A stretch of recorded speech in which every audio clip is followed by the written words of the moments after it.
Give it some welly. Oh, Hey. stunning. Right, so what have we got to drink? We've got passion fruit mocktails. That's what we've got. And had to go fancy with the umbrellas. Oh, 100%. It's a big day. I think we've made an error with these glasses, but we'll let the people judge. Top them up every now and then. There we go. Cheers. Dink.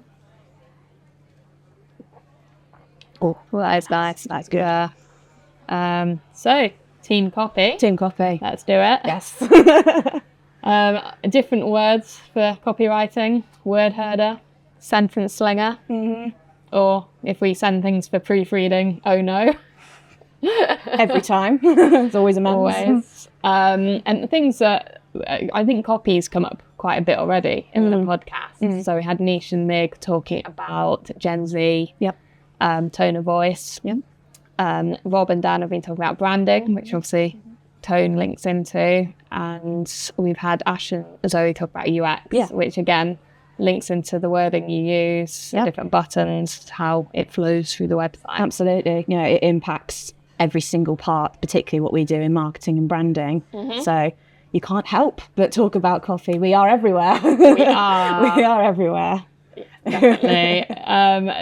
So a lot of people know us for, writing taglines and articles, but I think tone of voices and brand tone is something that would be good to focus on. Definitely. Yeah, something that sometimes gets overlooked. Absolutely. And it's interesting because obviously we've worked with actually creating tone of voice audits matrices for clients. So, people can come in with their own tone of voice. It's how we then emulate that or even help build on that as well. It's an integral part of what we do. And one of the most fun parts as well. Absolutely. Yeah, no, it's good to help shape that and get the appeal that therefore get the effect that we want. Definitely. So how would you define tone of voice?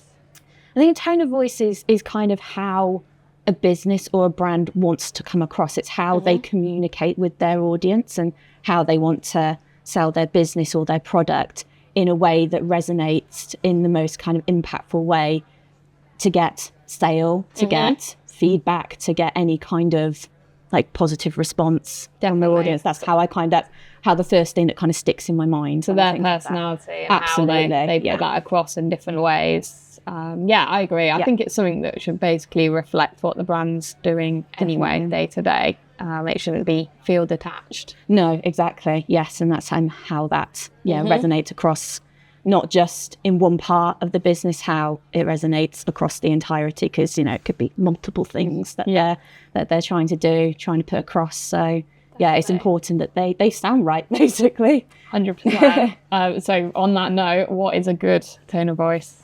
A good tone of voice is one that resonates with your particular audience. So you're trying to fulfill a particular purpose. It's got to hit the right notes. So you've got lots of different varieties of tone of voice. It can be quite charismatic, playful, formal, and it depends obviously who your audience is in that matter. Is it young adults? Is it lawyers? Is it like someone in quite a high profession who needs a particular voice attached to that? So you, for example, if it was a lawyer in that situation and you're writing maybe some sort of legal document, you're not going to go in with some kind of like really playful, loads of puns, innocence movie. Yeah, no, absolutely not. But you're going to be going for that more formal edge. You're going to educate, but I think you can still have a variety of that. Like dial it up and dial it down depending. So, depending on the format. Yeah. So a social media post would be different to legal documentation and such. Yeah. But for some clients it could be a little bit of both. Particularly if you're working in things like design and branding, you want it to be sort of big and vibrant. So maybe you've got a bit more scope for it to be a bit more out there, to have something that catches. So maybe something funny, sort of friendly, welcoming, but maybe there's another side to it, particularly with us with copy, where we might write maybe a white paper or an article that's got to be more informative and maybe have that informal edge, which kind of reflects the kind of expertise of a business side. So can be very variable. 100%. And yeah, we know obviously brand voice, I think it's as important as how you would speak. Yeah. Yeah, so our dulcet tones on this podcast. We're going to sound great. Obviously in our department, we have someone who does do voiceover work, and then yourself, you do novel writing in your free time, published author. Yeah. Ring the bell for that. If I can reach it. But you kind of understand that how intrinsically it's linked to personality. Yeah. And, you know, if it's someone you'd want to be friends with. And that kind of. Yeah, who are you writing for? That's always like got to be at the forefront of your mind when you're doing copy and you're writing for someone. You think, who is this actually addressing? So, and I think conversation, you kind of brushed on it lightly there, is a huge thing. It's like, how would I actually interact with that person in that sense, and how do I capture that within my copy? Yeah, no, I think that's great, I think tone of voice sums it up very nice. Excellent. We've done our jobs. So obviously there's a few brands that everyone knows for tone of voice. It probably shouldn't be that way, that there's a few standout brands. 100%. Like I do think, and we'll come on to AI a little bit later. That chestnut. And why it makes tone of voice more important than ever now, and having that unique kind of voice. Definitely, absolutely. But had a little exercise. Yeah. Have a bit of fun. Awesome. Nerdy fun. Hey. So we have a few of the most popular kind of tone of voice brands. They're all on a different scale. And usually when we meet a client, the exercise that we go through is using a bit of a scale exercise. So here we have a grid that on the vertical line you have matter of fact at the top, relatable at the bottom. And then on the left, you have formal, to the right, casual. So usually I find that brands fall within that. Like you said earlier, there's loads of tone of voice. Yeah, it's a spectrum, isn't it? Yeah, and you can have things like funny, respectful within this. But I feel like these four things nail I think it summarises the kind of the lengths of it. Definitely. Yeah. So should we try and pop a few of the logos where we think let's do it. So Innocent Smoothies. Yep.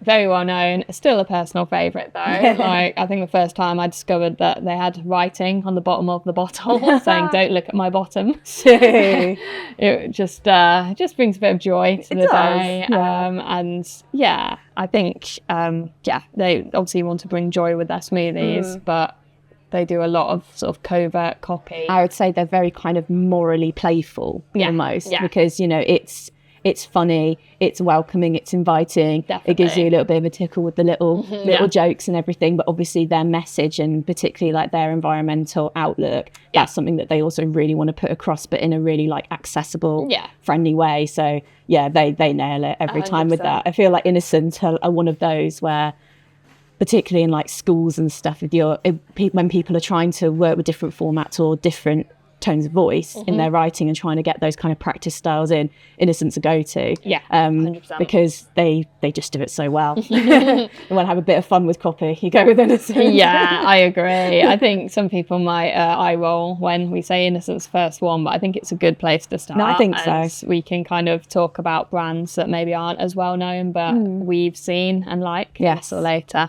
Absolutely. So Innocent, I mean, they are matter of fact, but I'd definitely say they are more on the relatable scale. They want to connect with their audience. Yes. They want to be your friend. Yeah. And I think it's almost reflective with Innocent as well, if you just buy the product that they do as well, because I walk into a supermarket, I see bright colours everywhere. So I see the oranges, the blues, the greens, the pinks, the purples of their actual smoothie. The blue smoothie that wasn't green. Yeah. They had to get the band, didn't they get the band blue to actually say this is a blue smoothie? Oh, they might have done. Might have been a fever dream. Brilliant marketing if it is. So I put them here, right bottom corner, relatable, casual. So obviously within that, we have funny, we have warm, but I don't think formal enters the equation at all. Not for Innocent, no. And I think because their audience is so broad, that's the best kind of scope for them in terms of where they want to pitch themselves. Agree, definitely. And then should we look at John Lewis? So slightly different. Yeah. Obviously, we've only picked interesting brands, so I don't think there'd be anyone I'd like to put at the full matter-of-fact, formal, straight down the line. No. I think John Lewis, they want to be warm, they want to be inclusive. Definitely. I definitely get like family vibe from John Lewis. Definitely. They are very premium though. Yeah. So I think they're very different from innocent smoothies. I think they're premium, but they almost like don't feel premium. And I think that's almost quite genius, because they have premium products, but like if someone says to you, oh, I'm nipping into John Lewis, I don't think, oh, you're a snob. Yeah. I think that if someone says to me, I'm nipping into Waitrose, I think, oh, someone's a bit of a snob. Shots fired. I know, exactly. No, I know. But like with People John be Lewis, out with their torches on this podcast now. Don't come for me. But it's that kind of difference there. I definitely don't see John Lewis, or they definitely don't come across to me as this sort of like unreachable business. It's very inclusive, it's very warm, it's very kind of very family oriented, and they're I agree. They're an interesting kind of crossover with that. They are. Spectrum. So where would you suggest sort of? I would say kind of a bit more formal. I'd say a little bit more formal. They're not casual. No, they're probably sort of somewhere friendly. in the middle, I would guess, around there. Yeah, I think so. I like that. Yeah, I think that's good. Definitely. And then, I mean, there's loads we could pick. I love Nando's sort of cheeky lines. I don't know too much about what they do sort of day to day, but I love things like they have the napkins that says like emergency wrapping paper, things like that.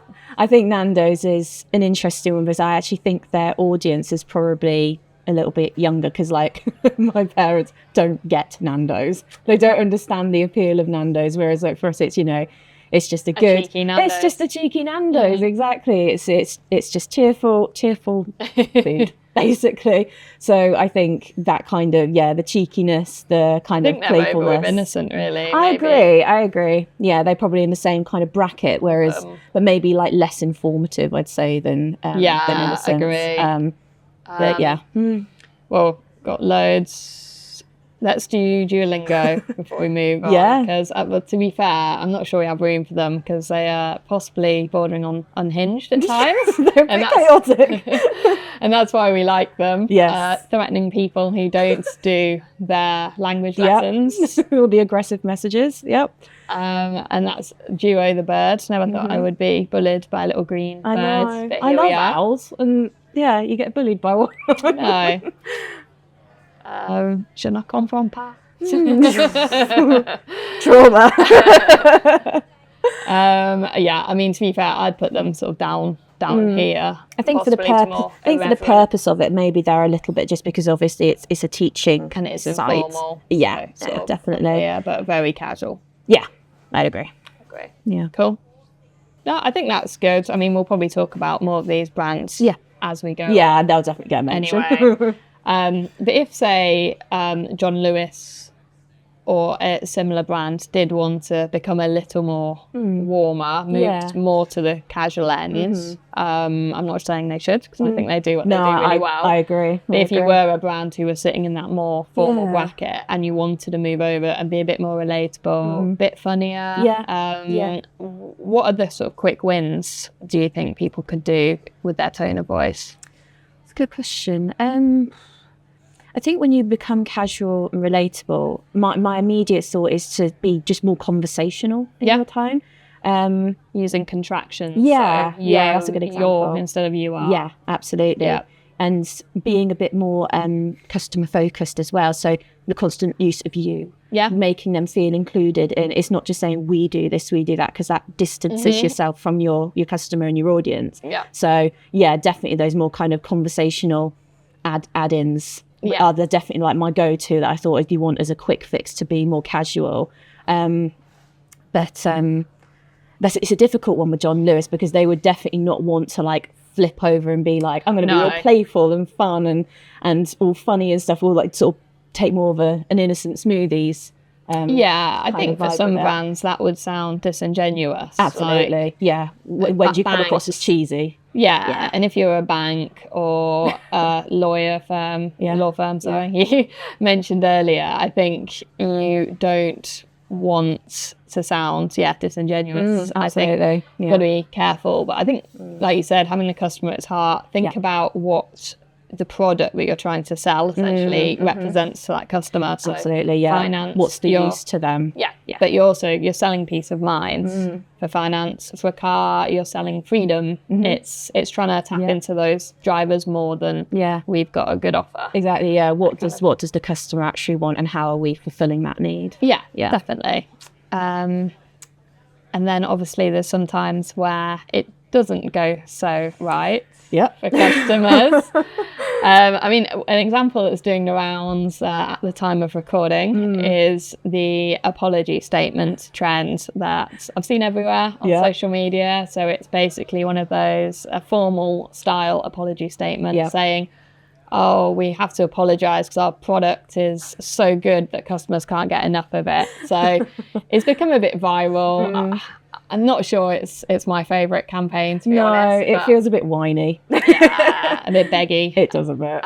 But I can see why certain brands have got on board with it, especially if they're leaning into the playful side. Someone who perhaps shouldn't have tried to lean into it would be the government. So I don't want to get too political with it, but we have this effort from them.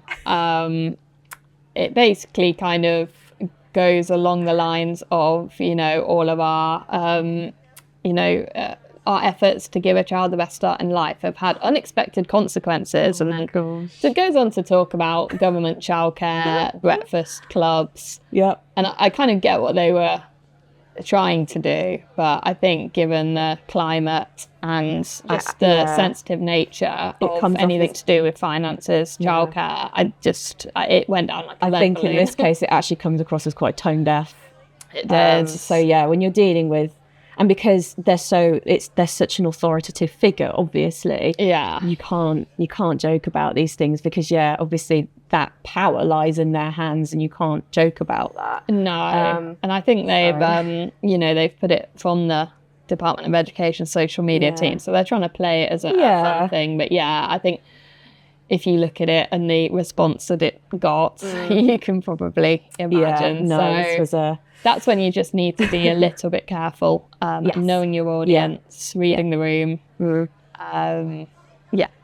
No, leave that one there. No, probably for the best. Sip of this. You taking the drink? Yeah, no. I'm gonna take this brolly out. I think so. It's just gonna get covered.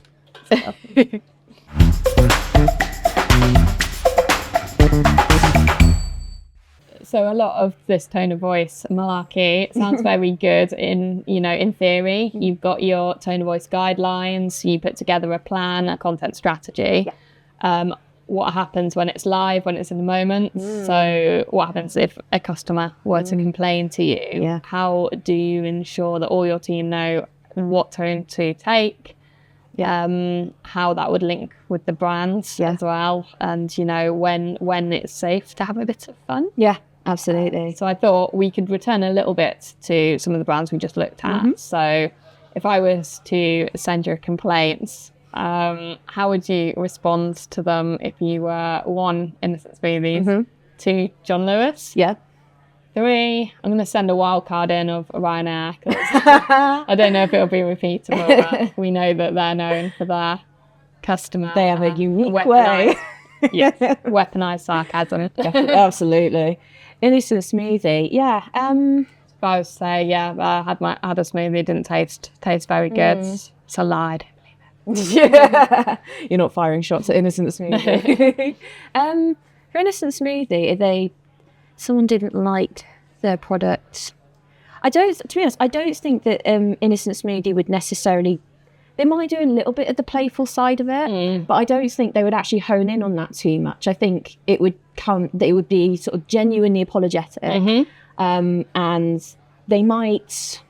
I imagine they would probably include something like a bit about, not necessarily exactly how they make it, but sort of, because obviously brands prioritize saying like, our bespoke method of creating this so it's the best it can possibly be, or they might say something along those lines, but it'll be a lot about gratitude of feedback. Yeah, I think. I agree. So they would say, we really thank you for your input. We're always striving to improve and do better. So I think it would be, apologetic with kind of a, how do we go on from here? How do we constantly change and evolve? Because I think a huge part of Innocent as well, they're always saying, what can we do better? Particularly in terms, I know their environmental outlook, particularly how they're constantly looking to improve. But obviously, at the end of the day, they would be looking to make sure that their product is still just as good. So I think that's the kind of line they would probably go down.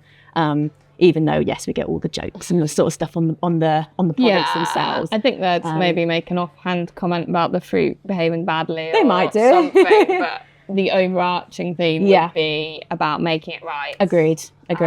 Yeah, definitely for them.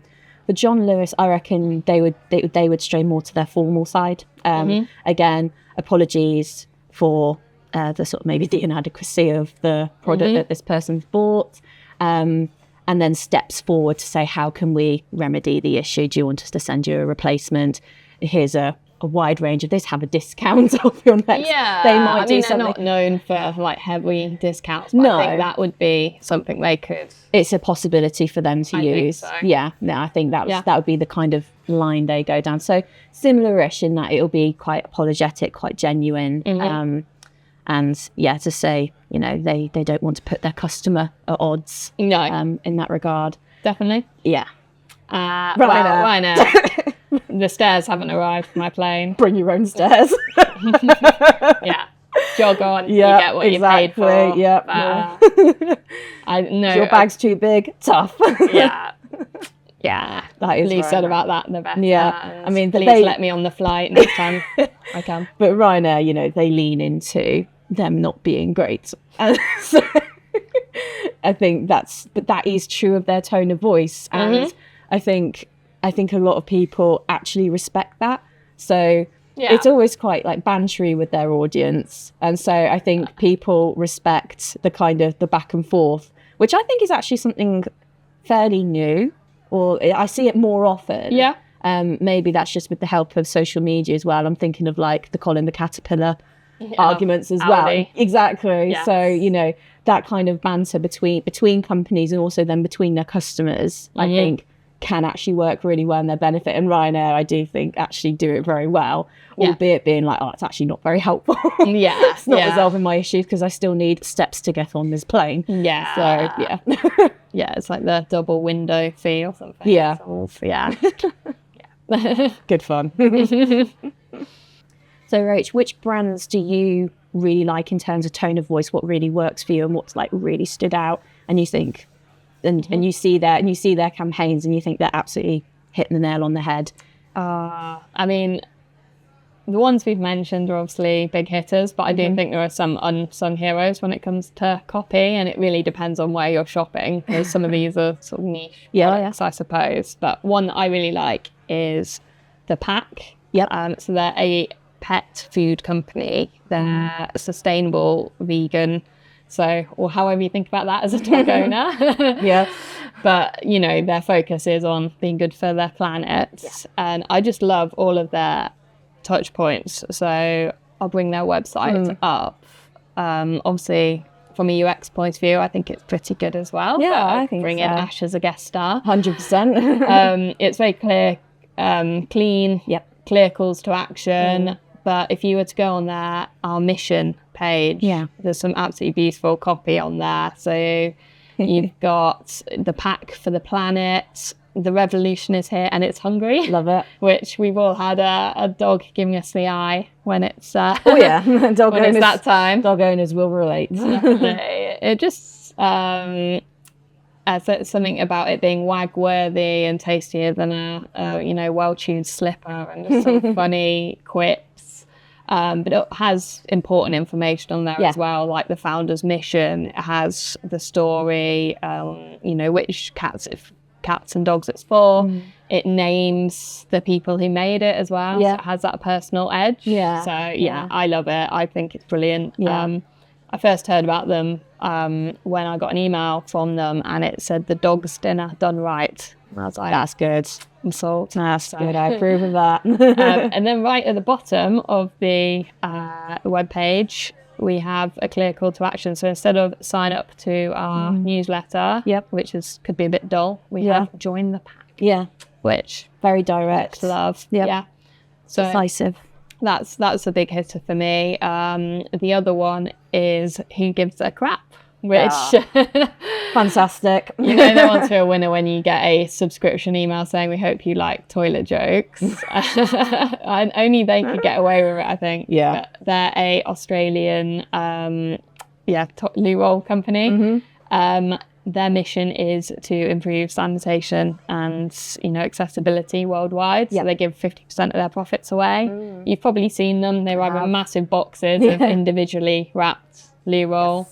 But I like their covert copy that they have. So on the box, it's like suggestions of what you could use the box for. So I think there's a spaceship. There was the cat spaceship, wasn't it? Yeah. There's a hotel, all kinds of weird and wacky ideas. Love it. It just adds a bit of extra joy to your day. Absolutely. And then they do things on social media as well. Like they call things about uncrapping. So where there was an article, you know, where the press go for someone saying female tennis icon doesn't have a good hairstyle when she wears a hat playing tennis, and they'll just say like brutal.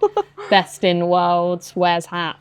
That's a real headline. Yeah. So they kind of demystify stuff. Cutting through the crap. Yeah, quite literally. So I really like them. I think they're brilliant. Yeah. Obviously, as we've said before, it depends on the industry, depends on the subject matter. Definitely, yeah. Like these two brands, like vegan, pet food and toilet roll are very disruptive by their very nature. So they're allowed to play. They've given themselves scope in which to like, build on more kind of playful tones in their tone of voice. Definitely.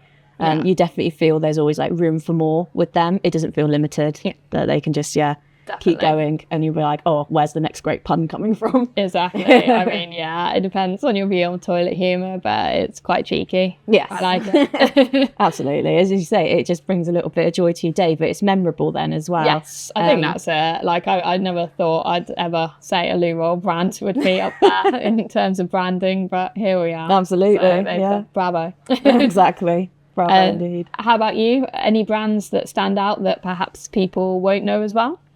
So I am a massive fan of the brand Snag Tights. They're a tights company, but they've expanded more into all types of clothing, and simply it kind of comes more from their tagline, and it's just like clothes that actually fit.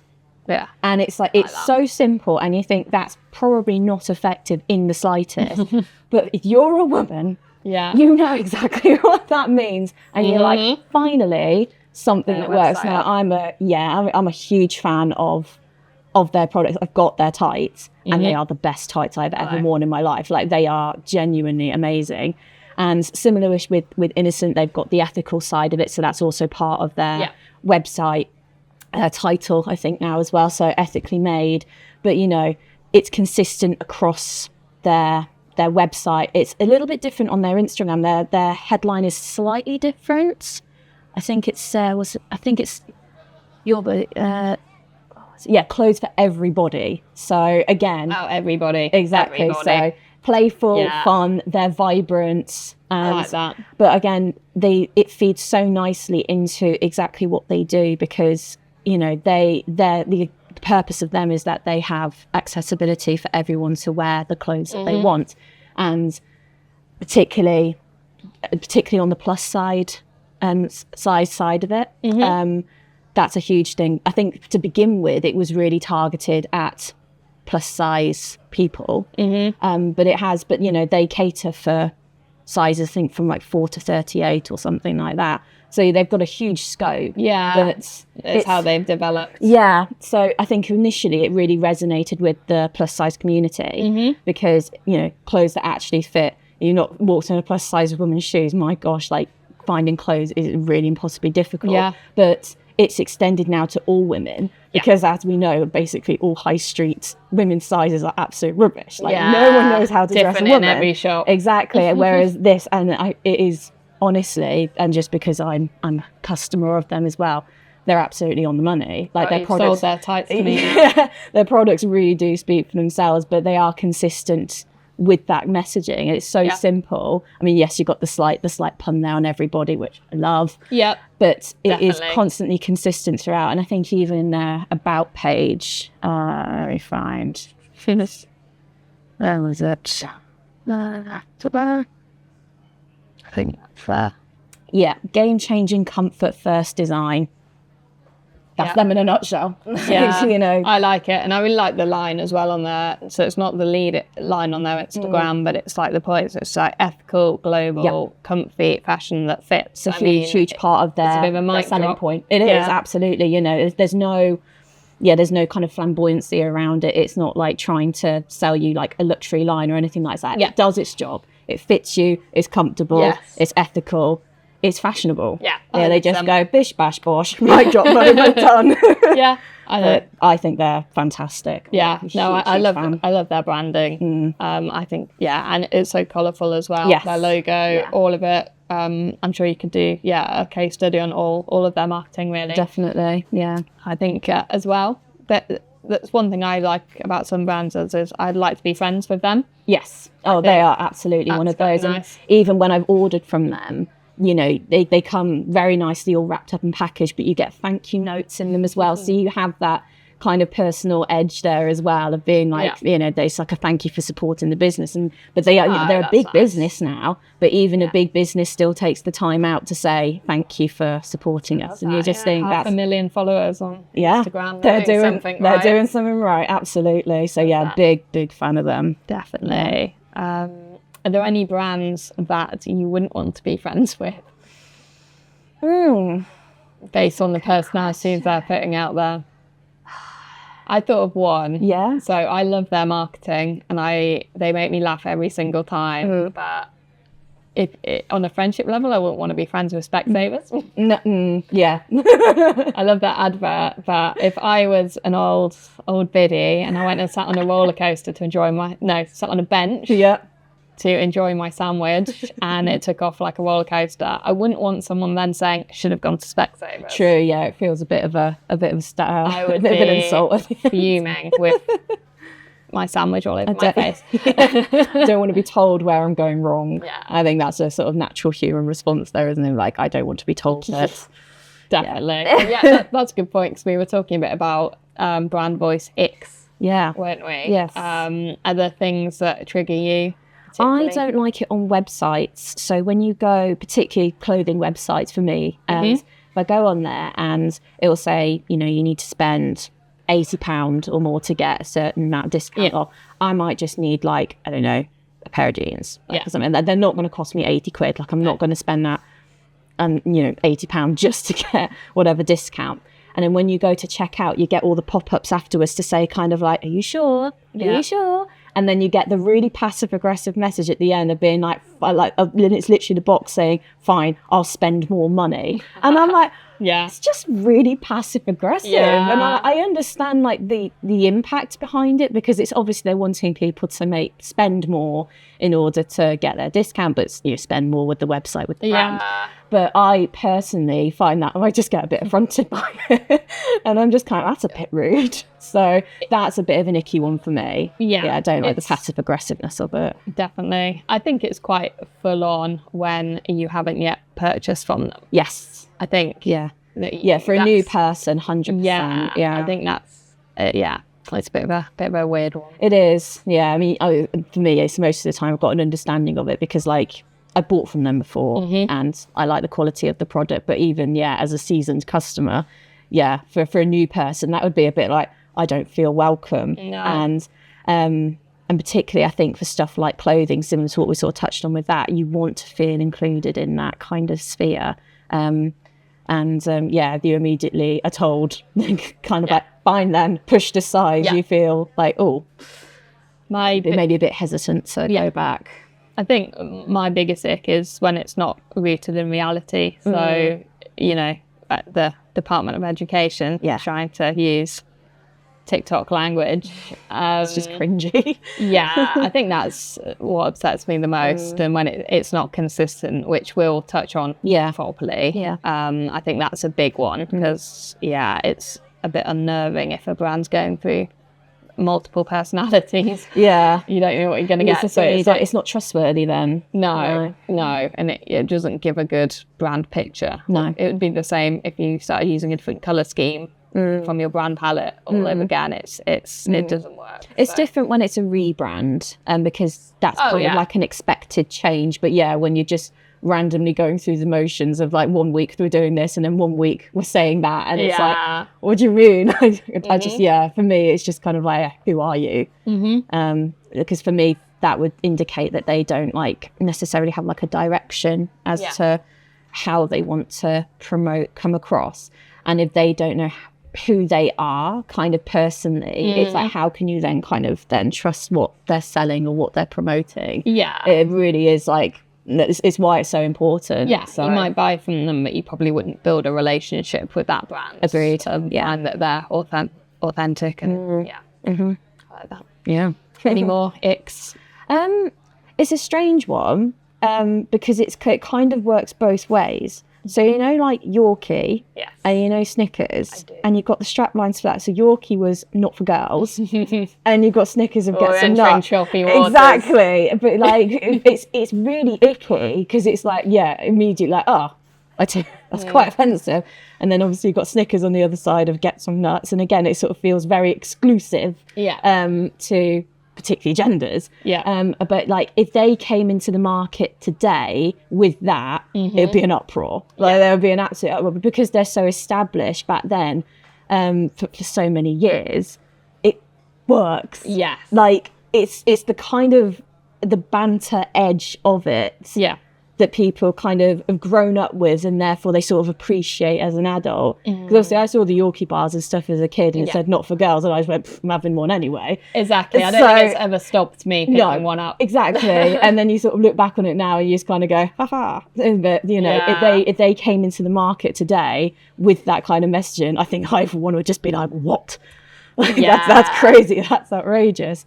But it's both icky, but really that taps into that banter, funny edge, and that sort of way they communicate with their audience. Definitely. And it works. So it's a sort of partial ick. I agree with that. I think there's definitely been a sea change. So after things like Me Too, brands did go through a period of being a bit scared almost of being funny or leaning on any kind of humour, whereas it's 100% not to be offensive, but people can be a bit more cheeky now. I think so. I'm finding there's a few more spicy ads coming out now, but even like little things, like I saw one on M&S the other day that said hook up with a new bra.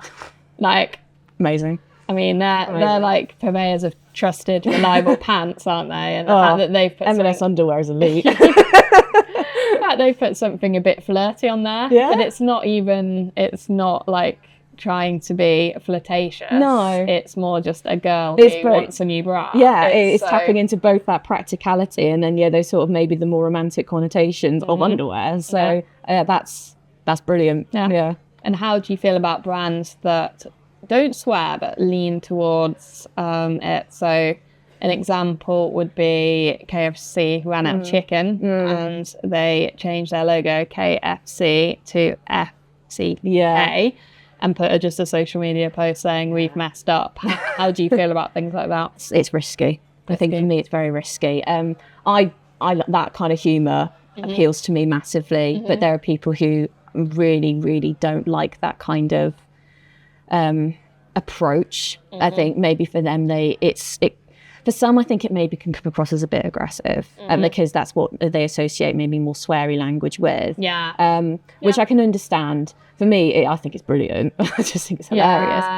But I think you've got to be very careful, because obviously KFC is still for also younger audiences as well. So you don't want to be influencing them in the wrong direction, I would say. So it's risky, but I do think it's really funny. Yeah, I think given what had happened, it was a good response. Yeah, I think in the situation that warranted it, but I don't think, consistently from there, that's probably one that is a one-off tone of voice. Yeah. And then after that, you're like, let's probably get rid of the swearing. It suits a more disruptive brand, I think. Yes. So I've seen an example a while ago. I can't for the life of me remember, but it was a takeaway company.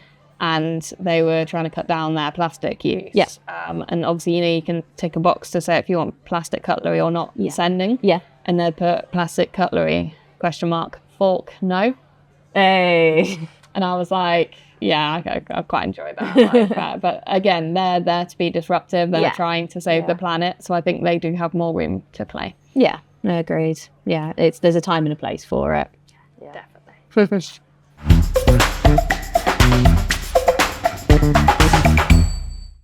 So in terms of our clientele, we obviously want to make sure that they've got a consistent tone of voice, whether that's we help them create that, or whether they sort of come to us with a particular way that they want to convey themselves and communicate. Yeah. So what are the best ways, do you think, to create an effective tone of voice for a client or a business?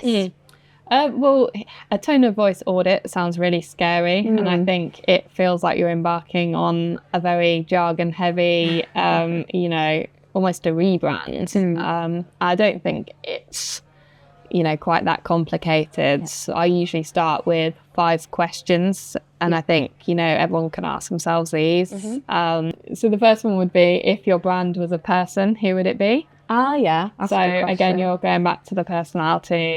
I think if we think of famous brands, Red Bull would probably be a crazy daredevil, a leather-clad person. All the imagery is just straight in my mind. So exactly. IKEA. Yeah, cozy, very welcoming. Always trying to problem solve. Yeah, it's practical. Fixes a solution. Packs at the ready. Exactly. So I think that's a good starting point.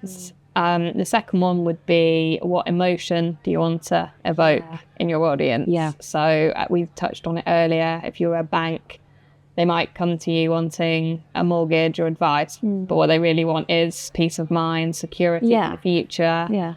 If someone's booking a holiday, they actually want to go see the world, have family time. It's tapping into those drivers. Definitely. And I think if you get stuck with this kind of thing, or any of the steps, it's asking what you don't want.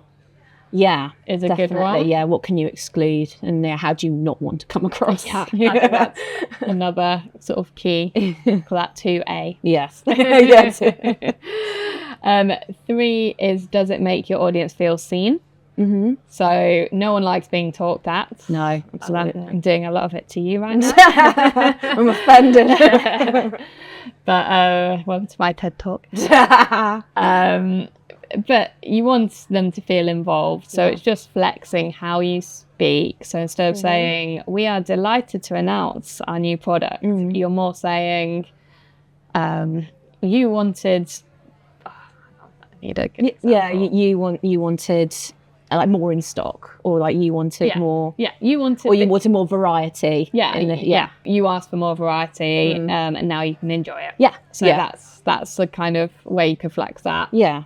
The fourth one is it consistent? So that's broadly speaking. Obviously, we talked about ways you want to be dialing it up and down. Yeah. So, and a formal apology is going to be different from a Instagram post. 100%. But generally, everyone needs to be speaking in a similar way. Obviously, we talked about what kind of person would you be. Yeah. Anyone who has multiple personalities is quite unnerving. Yes. Reminds me of the film Split a little bit. Oh no. So you don't want that for your brand. No, I think it's unsettling. So to say the least. Yeah. Put that aside. And again, it's not saying everyone has to sound the same like a robot, but they want to be aware of your brand values, what you're trying to convey, what emotion you're trying to inspire. Yeah. It's that kind of... Yeah, it makes you recognisable and what level they kind of relate to you on in that regard. Yeah. And if you're a brand that's, or a franchise that manages multiple brands, that's quite an important one. It's something our clients do really well. So we work with a lot of car dealers who will manage different brands. So some are very premium. You know, no emojis in their social posts, no exclamation marks. And then you've got other ones that are full on fun. Yeah. You've got disruptive electric bands coming through. Yes. Electric bands? Electric bands. Oh, okay. Coming through. Yeah. So it's, you know, it's staying true to your company's personality, but they're not tweaking it for the, you know, the franchise. Yeah, they can't step on the toes of a brand that they're representing. It's how you kind of differentiate between the two, but also marry them together at the same time. Definitely. So that's always a caveat. And then the fifth one kind of ties all of them together, and it's do you have a tone of voice document, basically? So it's something everyone can refer back to. I think it should be part of onboarding. So it's internal communications as well, because they're the people who are telling your story day to day. Absolutely. It's the main way you communicate with customers is verbal, so it's very important. It affects every single part. It really does. Like we've sort of brushed on at the beginning, it really does. It touches on everything that a business does in its dealings, whether that's directly with copy or with customers, or just the business ethos that they want to convey. So it's definitely very important. And the other caveat to that one would be, I've made this 5 points longer than they probably needed. It's not a one and done. You want to always be refining. You know, things happen all the time. Like Climates are one of our nursery brands, obviously government things coming out all the time. So it's making sure that, you know, you're flexing with the times, making sure you're still relevant, talking to the right people. Like your audience might grow, so you might be appealing to younger and older. It's that having that in mind. And I also think that having that documentation is important if you are using AI. There's that one too. So with that in mind, should we get into it? Delve into AI. I mean, it would be remiss not to mention it. I mean, copywriters ranting about AI isn't very original. But it is prevalent. Definitely. And I think brand voice is where it really, really sticks out like a sore thumb. Massively. AI definitely has its place. It really helps with efficiencies. It helps with planning. Ideas. Can help with a bit of phrasing every now and then. But you just proceed with caution. Definitely. And I mean, my biggest bugbear with it is that it's not human. Yeah, it's a robot. It is a robot. Yeah, I think they can't, like if you're a business owner, it can't walk the talk like you can. And I always say it literally has no skin in the game. Like it doesn't care how your customers are doing, how your business is doing. It's a tricky one. It is a tricky one. To say, it definitely has its uses, but as you say, it's devoid of humanity. But you know, and that's actually something I think that clients really value, and we've seen this and we work with our clients. Definitely. They like the human voice. So yes, it's AI is a very difficult one for copywriters, but we will always have the winning edge over it because we are people. So, and we know our clients, they convey to us what we are people. We promise we are people. No, I completely agree. Rachel 1 and Rachel 2. The robot Rachel bots taking over the agency. It's all on us. So we've all seen the hallmarks of AI as well. So I get a bit of deja vu sometimes when I read articles now. And so we've got the M dash.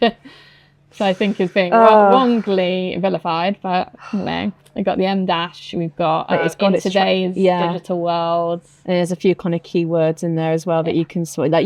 Elevate. It. Yes. Yeah. I mean, no one's selling lifts. Some people are, unless there is a business that's literally selling lifts, but and that would be important. But it's They're the horsemen of the apocalypse. It I is, think, and like you can identify it, but it's interesting because, you know, we get examples of that as stuff that we look at in copy, as stuff that we've created, and then we'll maybe compare it to an email that has been created with AI, and it's evident straight off the bat, like, you know, with all the kind of horrible formatting and things like that. But, you know, it feels clunky. Like Definitely. It really is. It's almost formulaic, and it just kind of like, it doesn't create original content. No, it doesn't have flair. Yeah, it doesn't have flair. It repurposes what's already out there. So it doesn't sound completely original. I mean, no matter how good your prompts are, especially, you know, there are ways of trying to get to mimic your tone of voice now. It just sounds so polished, and that's again where the human element comes in. I think as people, we're naturally nosy about brands, about the people behind them. So we want to feel excited. We want to feel, you know, angry at times. You know, if it's so going back to who gives a crap, you want to know you're making a difference. You want your emotions to be stirred, and you want to be, and that's where, and if branding wants to make impact, that is exactly where that voice has to lie. So it's problematic to say the least. But, I don't think I'd ever feel, if I can tell something's AI, it instantly turns me off, because I don't feel, I wouldn't be nosy about who wrote that, because I don't feel like it's their story, their journey. No. I think we need to have more hot takes, more, you know, your story, your journey. It doesn't, you know, I say imperfections, but that's human. The proofing side of our team might come downstairs with a pitchfork if I say. I don't mean typos. I mean embracing your imperfections. Just showing you're human, basically. Yeah, absolutely. Yeah, and the more you can convey that, the more you fall into that relatable category. And I think it stems back to what you were saying, of, you know, how am I addressing this person? Like, would I actually, what do I want to say to this person? How would I want to actually have a conversation with someone? I read stuff with AI in all different formats, and I just think that is not how a person talks. No. That is not how someone communicates. No one would say that. It's like you say, it's either too polished or it's too kind of just not realistic at all. So I just think immediately, there's that distance that I'm putting myself between that relationship with that particular topic or subject in the copy. So immediately then, that's where it's lacking. And you think there's human voices integral to bringing that to life. So it's interesting you say about bringing it to life, because I do feel like a lot of the copy I see online now is a bit dead. And everyone says, you know, what a time to be alive. We're more connected than ever. We've got our phones. You know, AI is driving all these efficiencies. But brand voice, why is it sounding dead then? Yeah, exactly. The way you need to breathe life into it is to have that clear brand voice. I think that's what would revive this interest in brands. Make, you know, sound human, because we are. Well, connectivity is human at the end of the day, and people are looking for more human interaction. So the more that your brand voice can emulate that and convey that, it only reaps better rewards for you. Definitely. So I think we can leave it there on AI. I think so. Hard stop. Cheers. Thank you for joining me. No, thank you for... Oh, no. It's had enough.